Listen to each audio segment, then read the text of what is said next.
আজ আমি এসেছি ভারতের অন্যতম শ্রেষ্ঠ শিক্ষা প্রতিষ্ঠান মুম্বাই আইআইটিতে। তার কিছুটা ঝলক আপনাদের দেখাবো।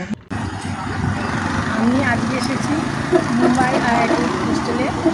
এখানে আমার ছেলে থাকে, ছেলে ক্লাসে গেছে। আমরা একটু হোস্টেলের আইআইটি চত্বরটা, ইনস্টিটিউশনের চত্বরটা একটু ঘুরে দেখছি।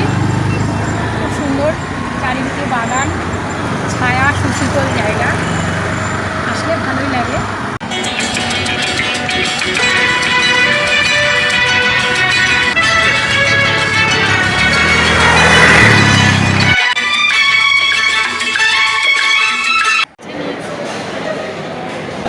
এখন আছি মুম্বাই আইআইটি হোস্টেলের ক্যান্টিনে, সেখানে ব্রেকফাস্ট করতে এসেছি।